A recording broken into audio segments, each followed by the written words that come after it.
Vamos a leer todos juntos Romanos capítulo 6, versículos del 1 al 6. ¿Listo?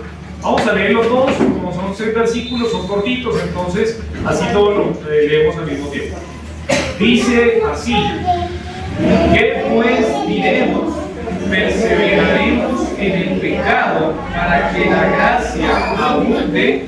En ninguna manera, porque los que hemos muerto al pecado, ¿cómo viviremos aún en él? ¿O no sabéis que todos los que hemos sido bautizados en Cristo Jesús, hemos sido bautizados en su muerte?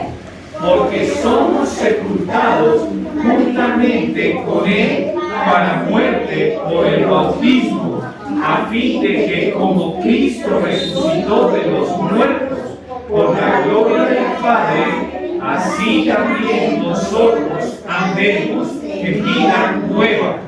Porque si fuimos plantados juntamente con él en la semejanza de su muerte, así también lo seremos en la de su resurrección, sabiendo esto, que nuestro viejo hombre fue crucificado juntamente con él, para que el cuerpo del pecado sea destruido, a fin de que no sirvamos más al pecado. Vamos a orar y empezamos a estudiar este pasaje. Señor mi Dios, gracias por este tiempo. Gracias, Señor, por su palabra que es viva y eficaz. Nos acercamos a usted, Señor, pidiendo de que a través de su palabra usted nos ayude a entender el mensaje que usted nos tiene hoy.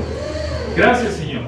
Pedimos para que cualquier distracción que tengamos en nuestra mente, que tengamos a nuestro alrededor, podamos quitarla para poder enfocarnos en lo que usted nos quiere hablar. En el nombre de Jesús. Amén. Bueno, en este pasaje, yo no sé ustedes, pero yo veo muchas preguntas, muchos signos de interrogación. No sé si ustedes vieron. En el versículo 1 tiene dos preguntas. En el versículo 2 tiene una pregunta y en el versículo 3 tiene una pregunta. Tenemos 4 preguntas. Y yo tendría muchas más preguntas, porque la verdad para mí fue un pasaje muy difícil. Hoy estuve estudiando este pasaje y me salían preguntas y yo decía, ¿qué quiere decir eso? No entiendo. Pero gracias a Dios que en medio de estudiar su palabra nos ayuda a entender. Por ahí no todo lo que Él quiere decir, porque son muchas cosas más, ¿no? Pero gracias a la palabra de Dios que ahora vamos a estar estudiando un pasaje que nos va a dar respuestas. Miren lo que dice el versículo 1. ¿Qué pues diremos? Hasta ahí nomás. Cuando Él dice, ¿qué pues diremos? Nos hacemos una pausa, hacemos un espacio y usted diría como, ¿qué decimos ahora? ¿Qué vamos a decir ahora? Si usted dice eso, tiene que ver con que algo ya se dijo. Lo que ya se dijo está en el capítulo 5. Estamos en el capítulo 6 por empezar. Pero ahora en el capítulo 5 dice, ¿qué pues diremos? Es como una conclusión de lo que estaba diciendo en el capítulo 5. ¿Y se acuerda qué decía en el capítulo 5? La semana pasada vimos en el capítulo 5 que hacía un cuadro comparativo entre dos personas, entre dos hombres, Adán y Jesús. Adán y el Señor Jesús fueron puestos allí en un cuadro comparativo en donde no teníamos nada bueno que hemos sacado de Adán, más allá de que pues hemos sido creados, somos parte de lo que es su descendencia, pero en realidad de Adán lo que nos quedó fue malo. Dice que por el pecado de un hombre entró la muerte, y la muerte pasó a todos los hombres, por cuando todos pecaron. Usted y yo somos pecadores por decisión, pero también tiene que ver con que uno, el primero, tomó esa decisión que se llamó Adán, y Adán pecó, y a raíz de su pecado, nosotros que somos hijos de Adán, llegamos con esto en nuestro corazón, está en nuestros genes, ¿sí? Entonces, teniendo esto en cuenta, ya les dice ahora en el versículo 1, ¿qué pues diremos? ¿Perseveraremos en el pecado para que la gracia aún? Podríamos decirlo de otra manera. ¿Será que tenemos pecado, de pecar porque somos salvos? ¿Usted tiene permiso para pecar porque es salvo? Mire, yo he pensado en esto y voy a tratar de explicarle un poquito lo que traté de sacar de aquí. La gente, cuando peca mucho, y ha vivido una vida, por ejemplo, en drogadicción, ha vivido una vida en vicios, ha vivido una vida por ahí matando a alguien y de repente llega a conocer a Cristo, uno dice, wow, tiene mucho que contar ahora porque Cristo le perdonó mucho. Podríamos decir que aquellas personas que pasaron por vidas muy sucias, por vidas muy metidas en el pecado, cuando alguien los saca de eso, es como que tienen, uy, ¿sabes qué? La gracia sobreabundó. Y mira lo que dice en el versículo de capítulo 5, versículo 20. Dice, pero la ley se introdujo para que el pecado abundase, más cuando el pecado abundó, sobreabundó la gracia. Y hablábamos la semana pasada que cualquier persona, por pecador que sea, puede ser perdonada. Todos podemos ser perdonados. La Biblia en Lucas capítulo 7, versículo 47 dice, por lo cual te digo que sus muchos pecados le son perdonados, porque amó mucho, mas a quien se le perdona poco, poco ama. ¿Qué habla este versículo? Habla de una mujer que se le perdonó mucho. Y entonces, como se le perdonó mucho, está muy agradecida. Tenía mucho que pecado que perdonarse en esta mujer. Pero, ¿será que nosotros, porque no hemos pecado tanto, no necesitamos la gracia? No, todos necesitamos gracia. La palabra de Dios dice en Romanos 6:23, porque la paga del pecado es muerte. Y yo quiero hacerle ver que ahí no dice la paga de los pecados, dice la paga del pecado. Eso nos habla acerca de que por un solo pecado o por muchos, igual la paga es muerte. Por lo tanto, todos necesitamos de que el Señor nos perdone. Todos tenemos pecados. Pero otra vez volvemos a la pregunta que está en ese versículo 1. ¿Será que podemos vivir en pecado porque Dios nos ama mucho? ¿Será que podemos vivir en pecado porque pues Dios nos perdona? Y mire lo que dice el versículo 2. Versículo 2 dice, por favor lea conmigo la primera parte. En ninguna manera. Vamos a leerlo otra vez bien fuerte. 1, 2, 3. En ninguna manera. La palabra de Dios dice que usted, porque se le haya perdonado, porque esté ahora siendo uno de los que se va al cielo, no tiene permiso para pecar. Eso es lo que está diciendo la Escritura.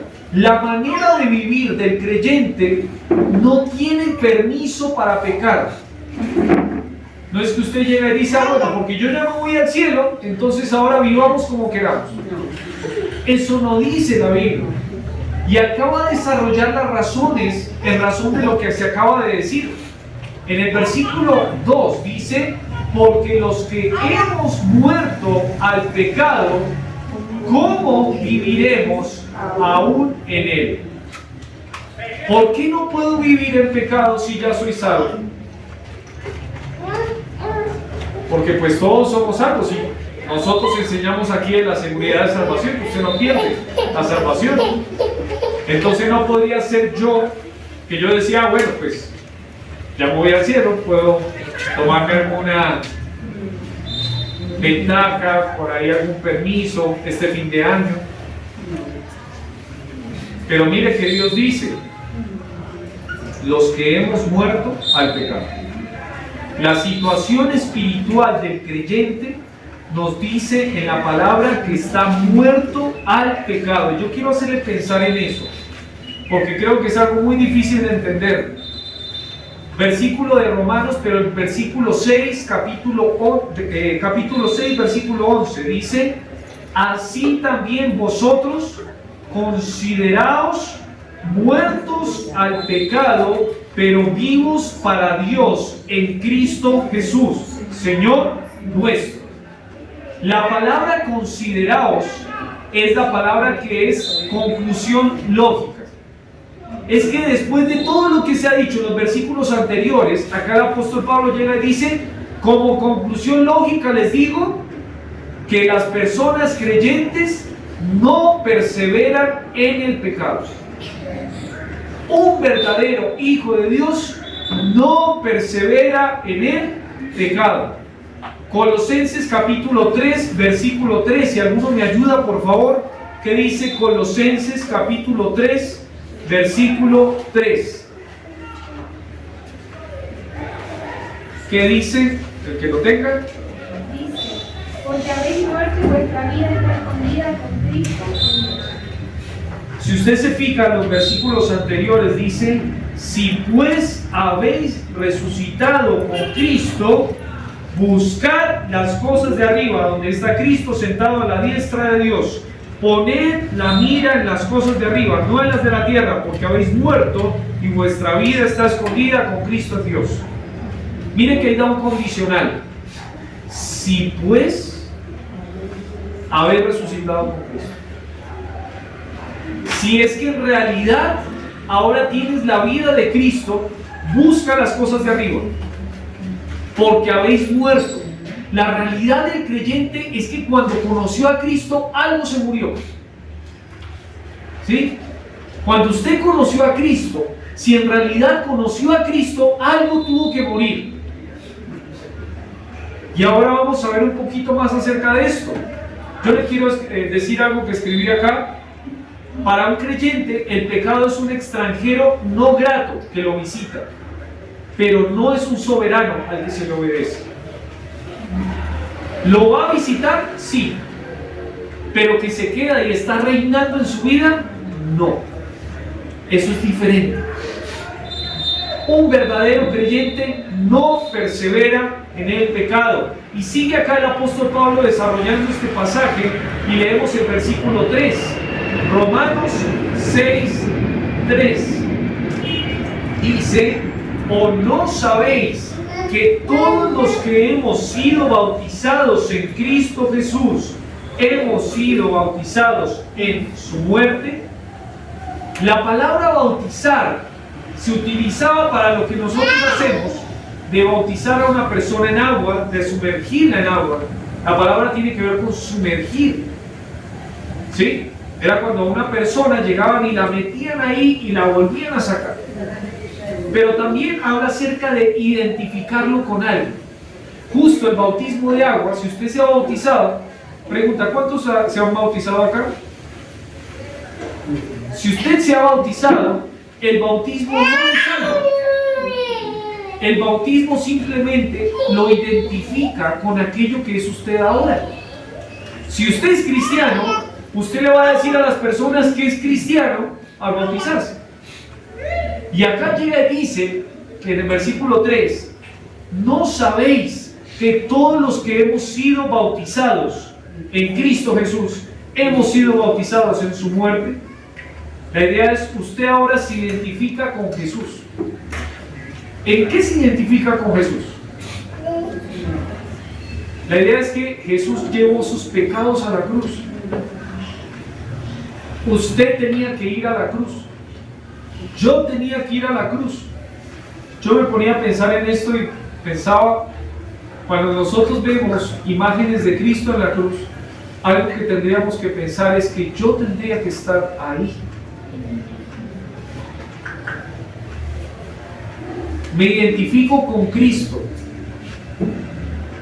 Su muerte yo la tuve que haber tomado, pero Él la pagó por mí.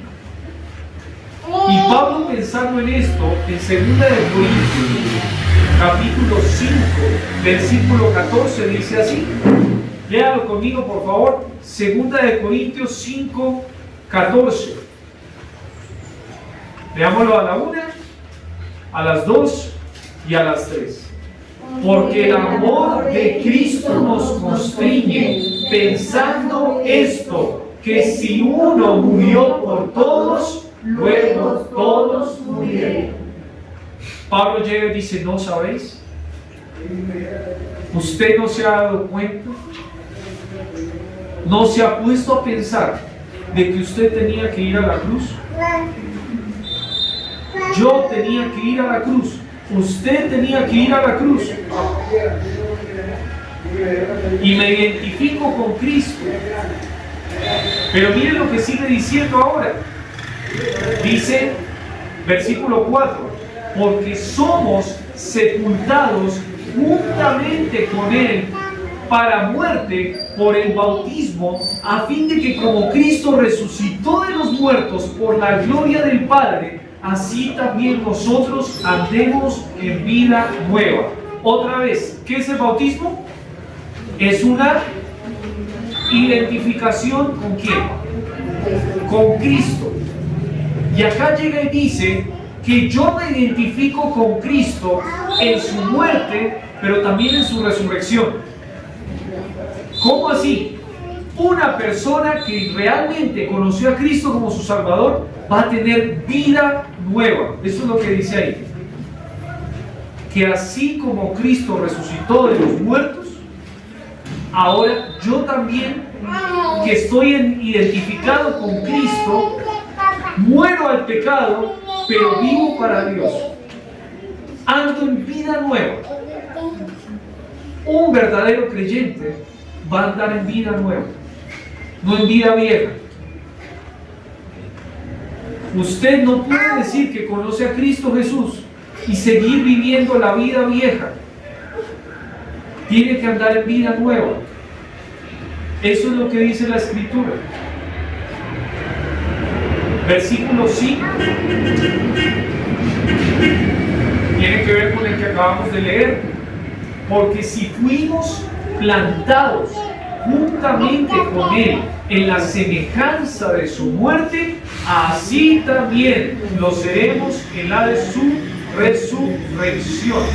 La palabra plantados tiene que ver con unidos. Otra vez, es identidad en Cristo.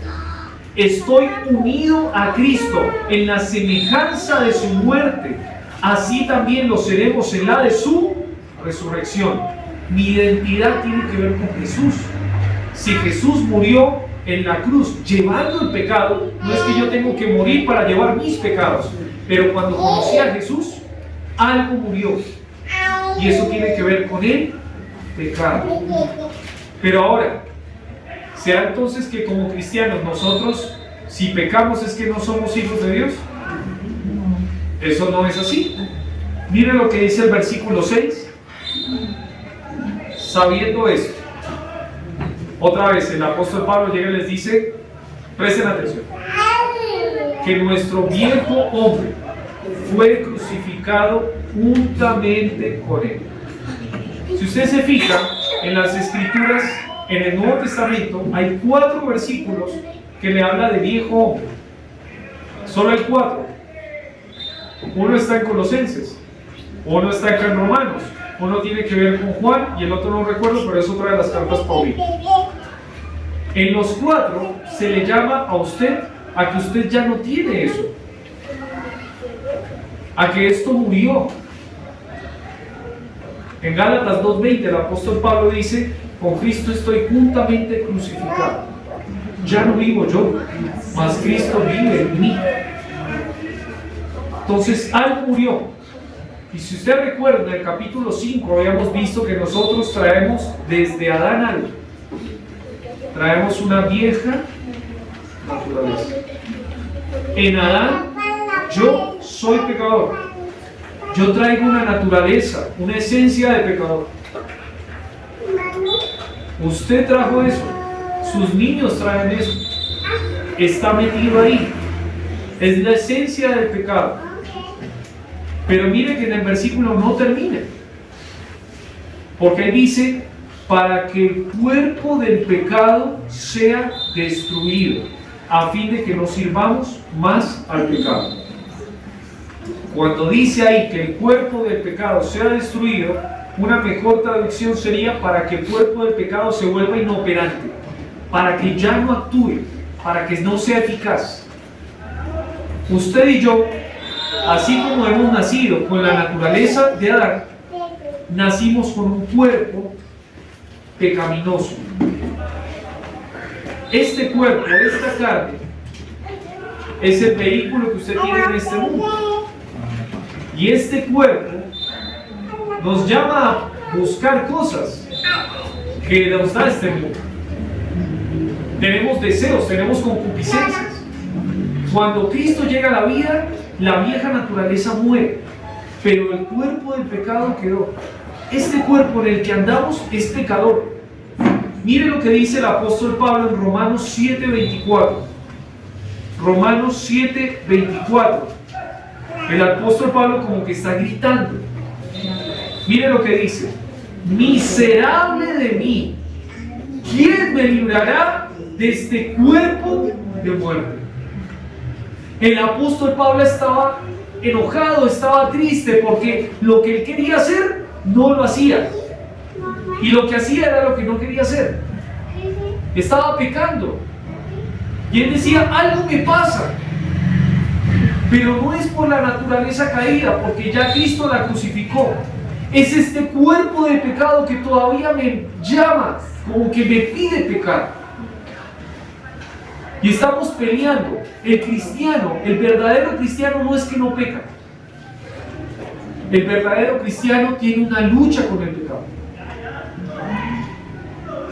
Cuando está el pecado ahí, tiene esa tentación y muchas veces es difícil decir que no. Pero ahora ya no es que está el pecado como el rey, como el soberano, el que le dice lo que usted tiene que hacer. Ya no es así. Ahora usted tiene a Cristo. El Espíritu Santo está en usted. Ahora usted puede decidir.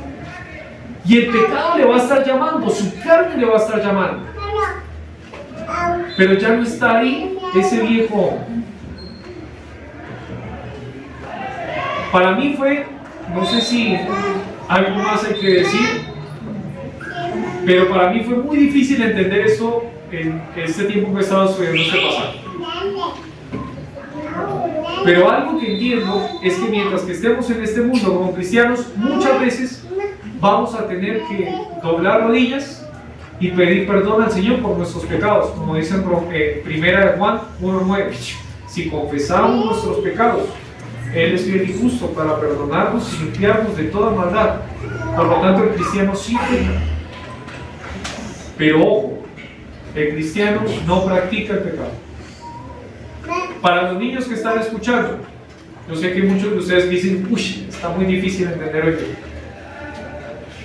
Yo les he dicho de que, por ejemplo, si yo llego y digo una mentira,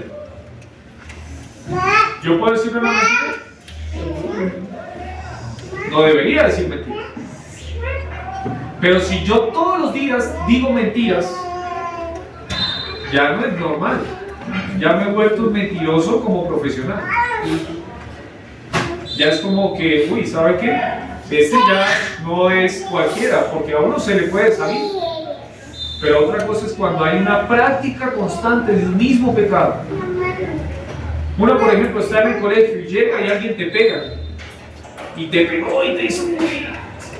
Y tú llegas y quieres responderle. ¡Pah! Pero si a toda hora tú estás respondiendo así en el colegio, a todos les estás dando de a golpes, a todos les estás diciendo groserías, hay un problema. Porque el creyente verdadero no persevera en el pecado. La práctica del pecado no es algo bíblico.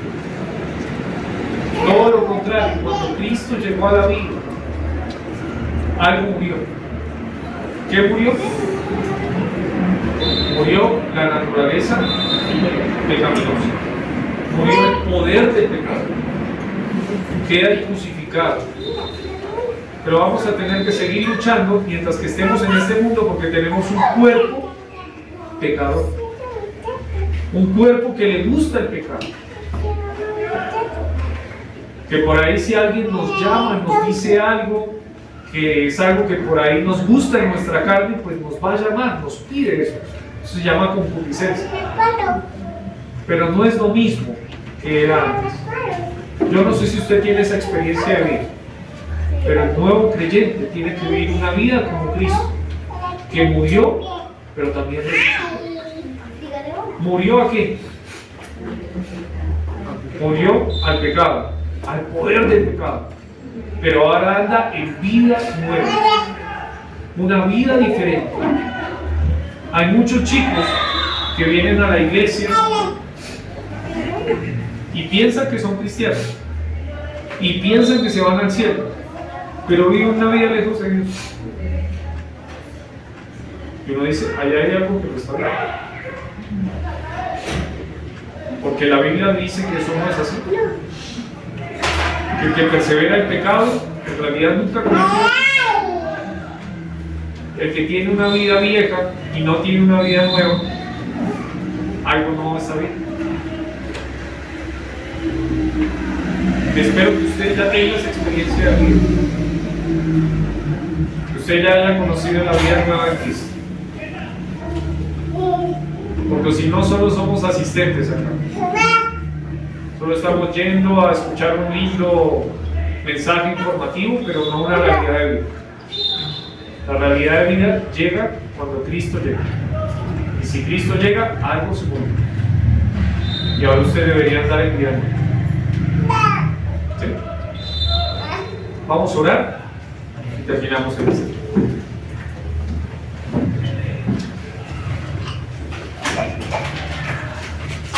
Padre, gracias Señor por este tiempo, gracias mi Dios porque usted dice en su palabra que había muchas personas que estaban haciéndose preguntas, estaban pensando por ahí que vivir una vida perseverando en el pecado, viviendo el pecado constante era algo normal y que todo lo contrario, que el que pecaba mucho por ahí usted lo perdonaba mucho. Y aunque en parte esto es cierto, entendemos que aquel que ha conocido a Cristo Jesús como su Salvador tiene una vida nueva. Un día vamos a quitarnos de este cuerpo pecaminoso, carnal, como decía Pablo allí. En la eternidad vamos a tener cuerpos que ya no van a tener esta necesidad, este anhelo por pecar. Y todo lo contrario, va a ser todo perfecto, ya no va a haber pecado, ya no va a haber más muerte, dolor, clamor. Las primeras cosas pasaron. Pero entendemos que mientras que estemos en este mundo, cada día es una lucha contra nuestro cuerpo. Gracias Señor porque usted nos lo va a dar, pero entendemos que es un cuerpo que quiere pecar. Pero damos gracias también, como dice el apóstol Pablo ahí en Romanos, que él daba gracias por Cristo. Doy gracias a Cristo. Damos gracias, Señor, porque nuestro cuerpo podría estarnos controlando todo el tiempo. Pero gracias a Jesús, Él tiene un freno ahí. En la medida que tenemos una relación con usted nos ha dado ese freno para que esto no se salga de control. Y todo lo contrario, para que cada día se vuelva más inoperante, más ineficaz, hasta que al final sea destruido. Señor, pedimos por aquellas personas que vienen a la iglesia y que en realidad nunca han sido salvos. Muchos de ellos creen que por haber dicho algo, por haber nacido en una familia cristiana, se están yendo al cielo. En realidad están confundidos, están engañados. Pedimos por ellos, Señor, para que ellos se puedan dar cuenta de que la realidad del creyente es una realidad de vida nueva, así como Cristo. Gracias por este tiempo, gracias por su palabra. Rogamos por lo que está haciendo esta semana, que usted nos guíe en nuestros quehaceres, en los trabajos, las fuerzas, las mamitas en casa. Señor, que usted siga ayudando a su iglesia a seguir adelante Gracias, Señor, por cada uno de los que está aquí. Dejamos el resto de esta noche en sus manos. En el nombre de Cristo hemos orado. Amén.